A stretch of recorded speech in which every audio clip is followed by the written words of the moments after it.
ভারতীয় গণমাধ্যমগুলো যেভাবে বিদ্বেষ ছড়ানোর জন্য অপপ্রচার চালিয়ে যাচ্ছে তার বিরুদ্ধে বাংলাদেশের গণমাধ্যমকে সচেতন ভূমিকা পালন করতে হবে বলে জানিয়েছেন বৈষম্য বিরোধী ছাত্র আন্দোলনের কেন্দ্রীয় আহ্বায়ক হাসনাত আব্দুল্লাহ। শনিবার বিকেলে লাকসাম পাইলট হাই স্কুল মাঠে সংবর্ধনা অনুষ্ঠান শেষে সাংবাদিকদের তিনি এসব কথা বলেন।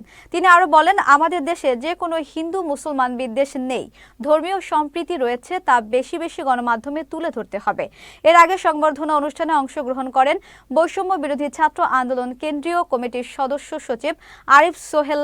অনুষ্ঠানে আরও উপস্থিত ছিলেন বৈষম্য বিরোধী ছাত্র আন্দোলনের কেন্দ্রীয় নির্বাহী কমিটির সদস্য রিফাত রশিদ, নুসরাত তাবাসসুম সহ অনেকে। আওয়ামী লীগকে নিষিদ্ধ হবে কি হবে না, পুনর্বাসিত হবে কি হবে না, সেই সিদ্ধান্ত 5 আগস্ট হয়ে গিয়েছে।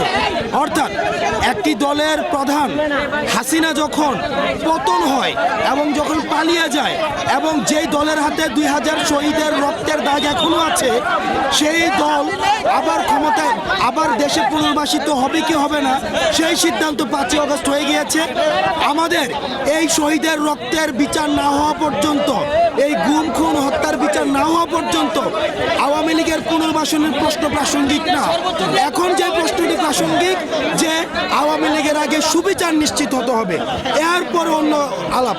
এবং আওয়ামী লীগ যে অপরাধ গত 15-16 বছর করেছে, তাদের এই অপরাধ আগামী 1000 বছর সেগুলো হচ্ছে তাদের কোনো বিচারে 1000 বছর কারাগার দিলেও সেই বিচার হবে না। সুতরাং আগে হচ্ছে বিচার নিশ্চিত করতে হবে। বিচার নিশ্চিত না হওয়া পর্যন্ত তাদের পুনর্বাসনের যে আলাপটি জাতীয় পার্টি দিচ্ছে, এটি একটি ফেসিবাদের আরেকটি দূষর।